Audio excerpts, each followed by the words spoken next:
What's up, guys? Welcome back to Cosmic Human Design. This is Richard here, and we are over halfway through the Cosmic I Ching Hexagram series. And I hope you see just how interesting this version of the I Ching is compared to previous translations and versions of the I Ching. This really is the cosmic perspective on all the hexagrams, on which we know through human design, the gene keys, that the hexagrams are connected to our DNA. This is literally our genetic consciousness code that we're looking at and we're reading here. And each of these different hexagrams or archetypes of consciousness, principles of harmony, can kind of guide you and lead you in your life. If you consult the I Ching and ask the sage for help. And speaking of help, here we have hexagram 37, the family. And we'll see it's talking about the cosmic family of which we are all a part of, but which, we've become separated from, many of us. So the family, sun over Lee, wind over fire, the judgment. The perseverance of the woman furthers. The term family here refers both to the cosmic family and the human family. The cosmic family includes both its invisible aspects and its visible aspect called nature. Nature includes rocks, plants, animals, and humans, each of which has its own unique consciousness that contributes to the overall cosmic consciousness. The invisible aspect of the cosmic family includes the helpers, which are individualized aspects of consciousness that enable the cosmos to function as a harmonious whole. And we've been talking a lot about the helpers throughout this series. And, these are just different aspects of consciousness, which you can ask for help, and then they help you. They help your consciousness in an invisible way, but very tangible way. If you've been following this series, then you know what a boon the helpers are to us, how amazing this really is. All right, anyways, I'll stop rambling here. So let's continue. This hexagram, the family, is often given to tell a person that for whatever circumstance, he can call on the cosmic family for help. Wow, incredible. The cosmic family functions on the basis of the cosmic principles of harmony, 64 hexagrams of the I Ching. This means that it comes fully and completely to the person who has modesty and sincerity. This modesty comes from his recognizing his correct place in the cosmic whole by neither seeing himself as special nor having a demanding and presumptuous attitude. It needs to be noted that help comes to anyone who asks for it, but when the person is not in the correct place within himself, help comes with the fate attached. This happens, for example, when he believes the help comes from a clan god or from a cosmic clan, or any entity that plays favorites, or if after receiving the help, he dismisses its cosmic source by claiming it was good luck or his own doing, or he dismisses its gift nature by thinking he has deserved it because he is special. And remember, special is, the word special is the basic seed of evil, we've learned through reading this I Ching. This hexagram also defines the function of the natural human family. This function contrasts with that defined by the collective ego, which employs the family to insert its false mental program or mindset into the psyche of the child. The natural human family has the function of providing the correct environment for the child while he's being reared. In the larger sense, the natural family can refer to whoever it is in a child-rearing environment, whether it be an orphanage or a single-parent household or adoptive parents, regardless of gender.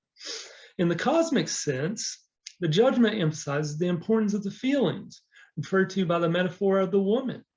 The woman is named because it is she who gives birth and whose feelings are energized by all the hormones, the feeling helpers that accompany the birth process when not known by drugs. The sage teaches that there are no character differences between the genders. The family, properly speaking, includes both mother and father as having the function of providing the feeling environment needed to bring up the child. This feeling environment acknowledges and respects each member's inclusion within the cosmic family.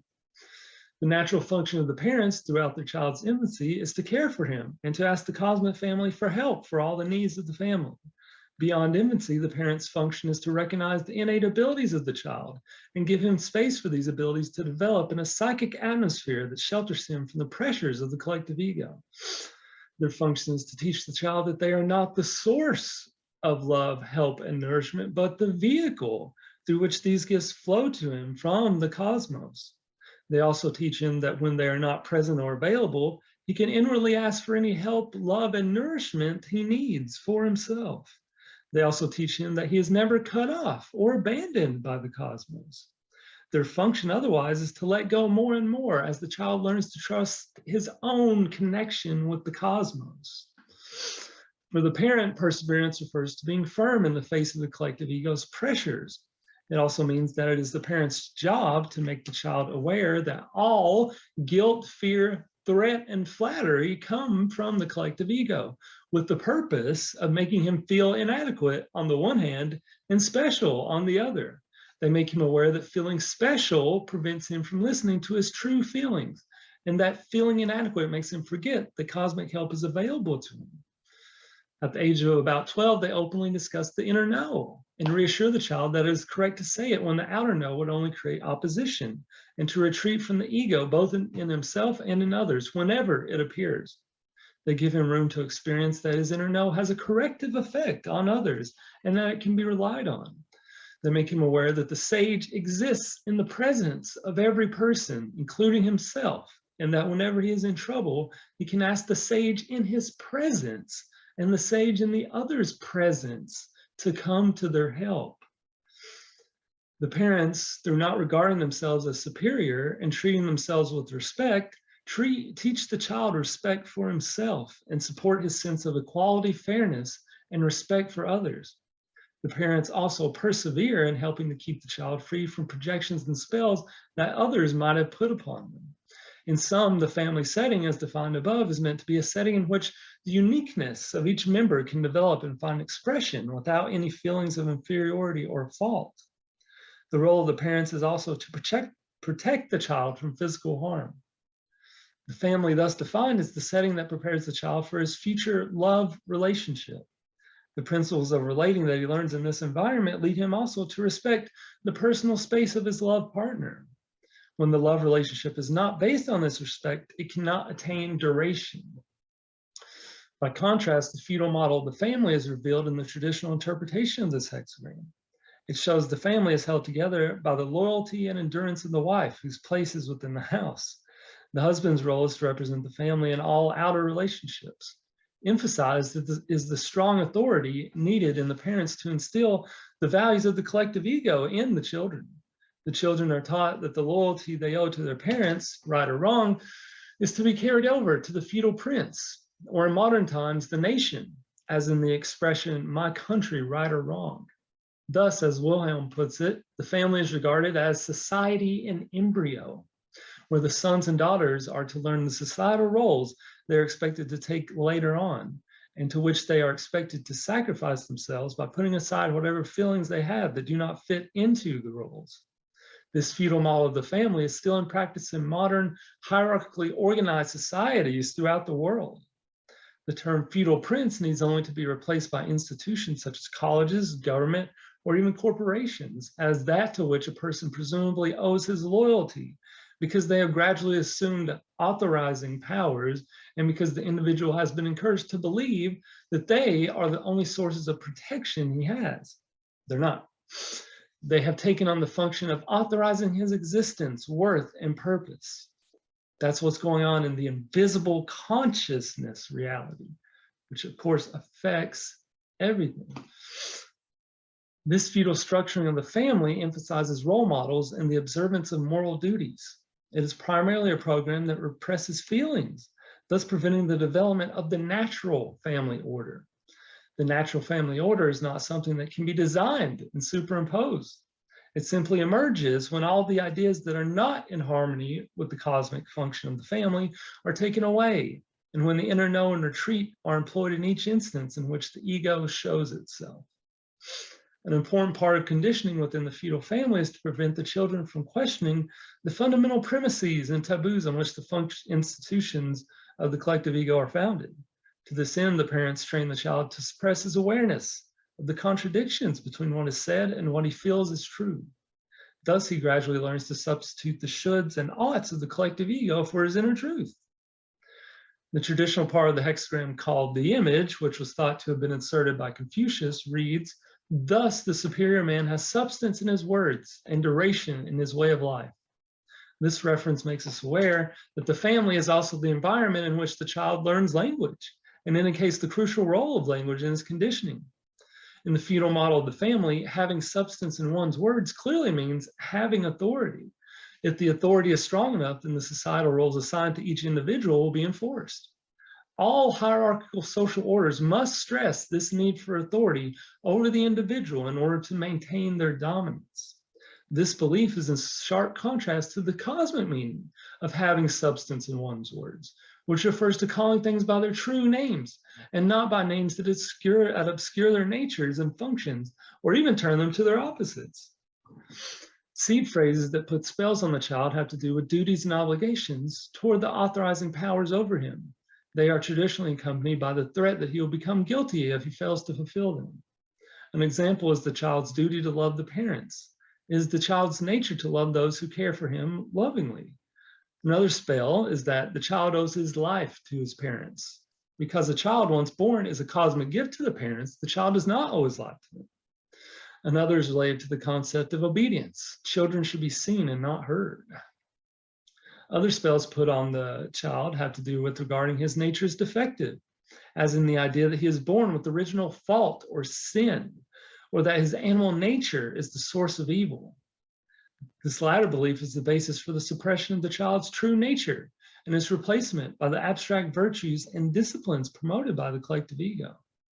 Many adult neuroses have their origin in spells put upon them in their early family life. Regardless of how long the spells have been there, they remain active in the psyche until such time as they are deprogrammed through consciously bringing them to mind and rejecting them in the way described in Appendix 1. Within the feudal mindset is the practice to blame those who have been the cause of one's misfortunes. In this case, however, there is no cause for blame, since the parents too have been brought up within the feudal mindset. Therefore, were unaware even of the possibility of any other way of relating. Inasmuch as they did not listen to the prodding of their inner truth, they have created a fate for themselves. This fate, as has been mentioned before, extinguishes the blame. Each line of this hexagram shows a different aspect of the natural family order and how this aspect is suppressed by mistaken ideas. All right, let's get into the lines here. Line 1, firm seclusion within the family, remorse disappears.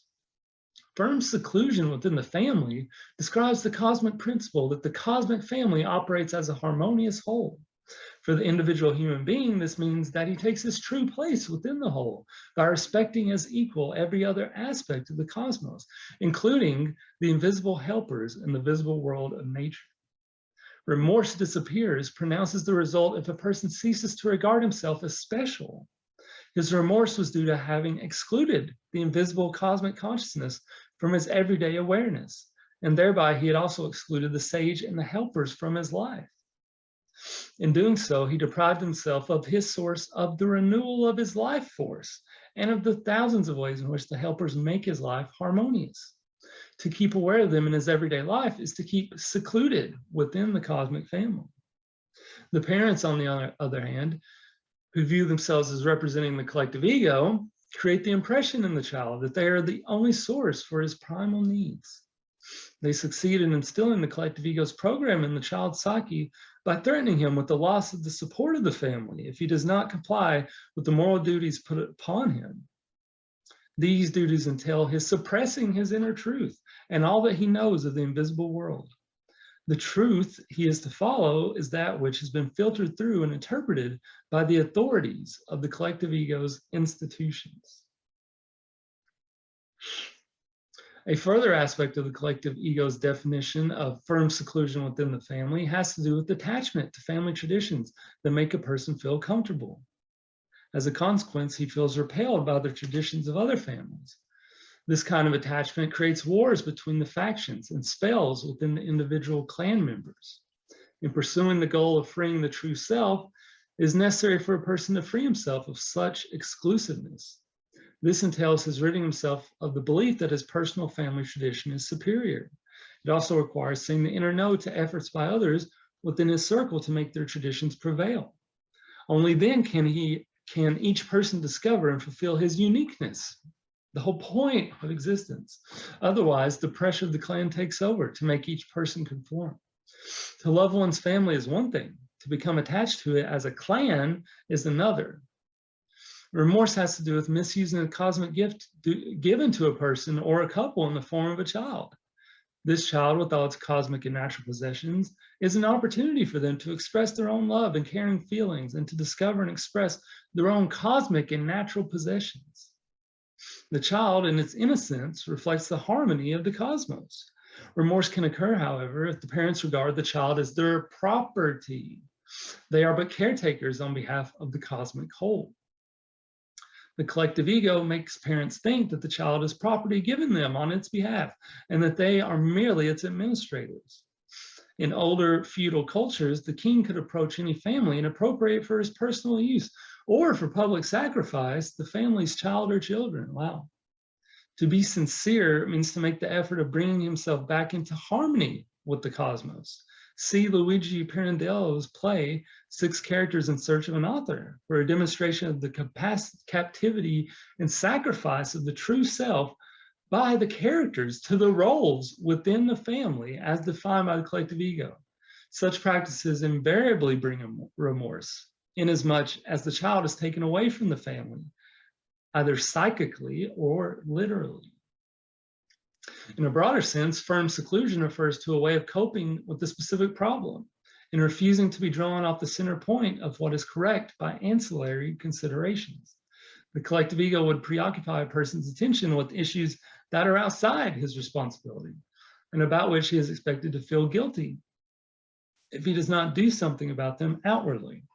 In such cases, his best response is to use the RTCM to see whether he is meant to respond to those issues and the expectations bound with them through saying the inner no to them.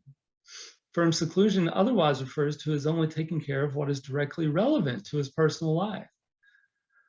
If something outside of that is brought to his attention, he is to ask the sage whether he is meant to respond to it inwardly. Here, firm seclusion warns us that the collective ego, in fostering the idea that humans are special over other species and over nature in general, violates cosmic harmony. This violation occurs when humans believe they have the right to use animals or humans for medical experiments, when they indulge in genetic engineering, and when they encroach into the consciousness of other life forms. Such pretensions and the actions they spawn create a fate for the people involved and for all those who support those views. Line 2, she should not follow her whims. She must attend within to the food. Being firmly correct brings success. A parent follows whims when he encourages the child to develop images of himself as either special or unequal. She, throughout this hexagram, refers to either parent. Attending within to the food refers to the task of the parents to foster the child's connection with his feelings, through which cosmic nourishment comes. Being firmly correct refers to the parents protecting the child from spells and projections which are created by a person saying, such as he or she is that type of child, and that is the way he or she is. It also means that the parent must avoid placing the shoulds of the collective ego over the child's feelings. The child needs to learn that his feelings are of first importance in his perception of reality and that they can be relied on. When this line applies to an adult, it counsels him to say the inner no to the whims put forward by the ego in himself, such as his impulse to intervene in others' affairs, to influence or force results, or to, quote, save the situation.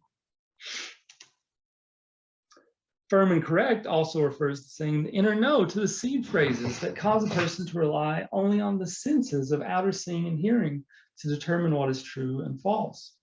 Among these are, you can only trust what you see. It is obvious that. It is well known that. They say. It has been proved that. What you does not see does not exist. You can't trust your feelings, and seeing proves what is right and what is wrong.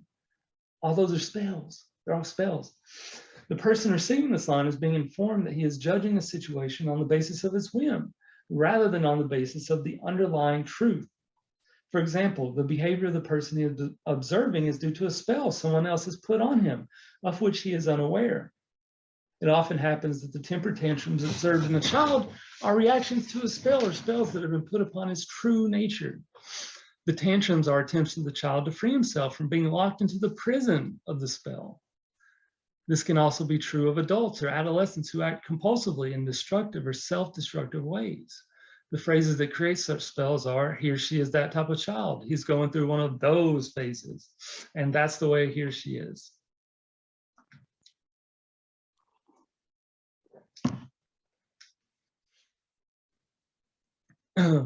This line also has to do with mistaken beliefs about women's nature, such as they act from whims. These beliefs create projections and spells on women and are a source of cosmic blame to the people who pass these spells along. Similar spells are put on men, as in men are like that, or he just does whatever he feels like doing. Being firm and correct generally means saying the inner no to something that feels incorrect. Going through the no phase for the 2-year-old child is a natural phase of development. However, not all the child's no's are natural. During this time, the parent needs to distinguish the no that comes from the child's true feelings and respect it. If simply to have his way, the parent overrides such a no, instead of respecting it, the child will then start saying no to everything to show his frustration that his feelings are not being heard and validated. This can be the beginning of the child's distrust in the effectiveness of saying no. When the child begins to say no to everything, the parent's job is to retreat into inner neutrality, get in touch with his innermost feelings and follow them. The parent's inner neutrality enables him to act from inner truth, halts the developing ego within the child, and allows his true feelings to emerge. Line 3, when tempers flare up in the family, too great severity brings remorse, success if one retreats. When woman and child dally and laugh, it leads in the end to humiliation. This line concerns a person's response to the display of temper in another. Temper in the child can be an expression of his feelings of helplessness due to one or more spells put on him, sometimes already at conception or in utero, that's possible, and his feeling of being imprisoned within those spells. A spell is like a prison that fixes reality in a certain way so that for that person, they are literally trapped in the reality of the spell, which is invisible, but affects consciousness, you know? Examples of such spells are that he was an unwanted child, that he was born at an inconvenient time, that he is ugly or defective, that he has the unfavorable genes or inherited characteristics of a family line, etc. Other spells are created by family expectations, such as those that put the firstborn as the future head of the family, or the daughter as the future caretaker of the parents in their old age, etc. Other spells are created when the parents act from their mistaken ideas and beliefs that all children contain a potential, if not an actual, hidden monster within them that must be subjugated right away. This idea is based on the conventional belief that children lack inherent guidelines of correctness. Temper can also be adopted by a child after he's seen or experienced temper in the parents or others. If the parents do not correct their own displays of temper, the child's temper can become a means for him to compete with them for dominance, his will over theirs. This in turn can lead to the development in the child of the bully ego, whereby he seeks, through displays of temper, to dominate others and to assure himself of being the king in all his relationships. All causes for temper in the child will disappear once the parents have rid themselves of the root phrases, fears, and beliefs that are behind their own attitude of dominance. Once temper has become an instrument of dominance in a person, the correct response for the one encountering temper is to retreat. A properly performed retreat deprives the ego of its energy to continue. The retreat needs to begin at the first show of temper and remain in effect until the person returns to communicating sincerely. This action brings the success mentioned. Too great severity brings remorse, counsels a person to avoid jumping to conclusions when it is unclear from which source temper is coming. While he needs to be firm and correct in retreating from the ego, he must not be severe, acting from the ego in himself. He also needs to be sure that the other is not reacting to his or another's attempts to dominate, or to a childhood experience of having been dominated. People tend either to want to crush a child's temper by force, counter temper, or to dally and laugh with him to distract and disperse his temper. The latter is often done by offering the child food, sweets, or coddling. Dallying may also refer to trying to reason with the child. The consequence of dallying, whether in the child or the adult, is to encourage him to use temper to get preferential treatment. The child who is treated with sweets as a means of diversion then develops a craving for sweets every time he feels helpless. Children offered other consolations develop other types of dependencies. It is important to distinguish temper from the child's rejection of something that feels incorrect or unjust to him. When a child is punished for correctly saying no to something incorrect, it turns a switch in his brain that prevents him from saying the necessary no's in his adult life. Much of the process of freeing the true self is carried out by saying inner no's, which is impossible for a person in whom that ability has been repressed. As for the adult who is punishing a child, his resort to severity indicates that he is acting under a spell put upon him. This spell is the self-image of the parent as a disciplinarian. Through severity, he hopes to eradicate demons in the child that actually reside in his own psyche. These demons are repetitive feelings of ought and should. In his mind, they insist that if he does not apply strict punishments, he will be guilty of creating unrestricted chaos in the world. Such a spell and its accompanying phrases and images needs to be eradicated from the person's mental program. The person who experiences the first hint of temper in another person needs to say the inner no and then retreat, as mentioned above. He also needs to discover the spell under which that person labors and extinguish it. One such spell, common to people who have developed a habit of relying on their tempers, lies in their saying, I have a bad temper. It is reinforced by others who attribute bad temper to that person's nature, as when they say, that's the way he is, or he's a type A personality. Such spells need to be broken to return the person to his true nature. Line 4, she is the treasure of the house. The house here is a metaphor for the individual personality. She refers to the sage as the cosmic mother that helps us keep the house in order through giving us clarity and enabling our contact with our inner truth. The reference to treasure informs us that everything the sage does is for our true benefit. It also refers to the multiple functions the sage has in each person's life, as his cosmic teacher, as the helper that watches over the borderline between his subconscious and his conscious mind, so that he does not get overwhelmed by demonic elements, as the helper that calls in other helpers as needed, and as the helper which anyone else can call upon to intervene on a person's behalf when that person is being dominated by the ego. When called for the latter purpose, the sage can temporarily displace the demonic elements that have taken over the other's personality. The line can also refer to a parent who incorrectly puts himself in the place of the sage. This happens when a parent leads his child to think that he or she is the one who acts in all the above capacities. The traditional reading of this line leads a person to think that the treasure is established ancient wisdom and beliefs, when it is actually counsel to consult the I Ching to gain a true understanding of the situation.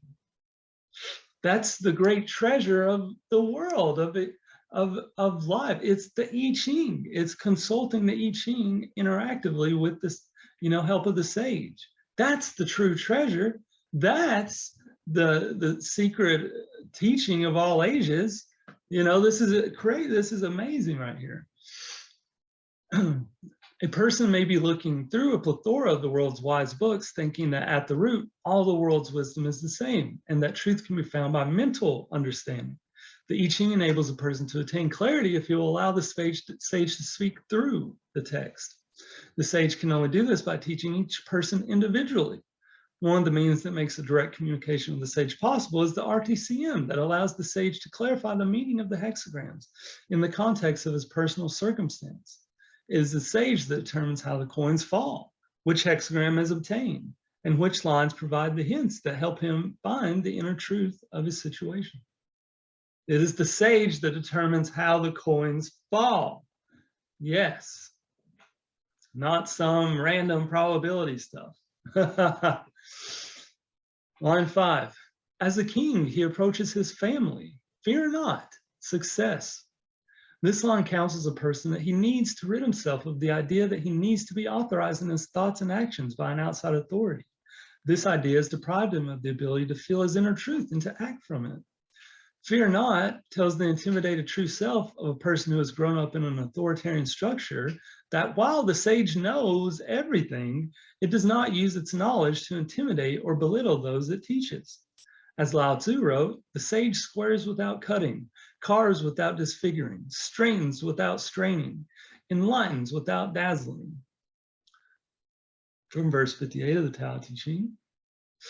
He also needs to understand that the sage is not above or superior to him, because all parts of the cosmos are equal.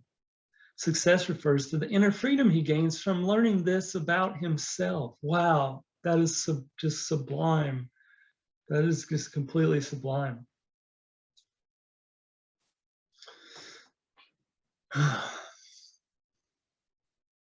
Amazing.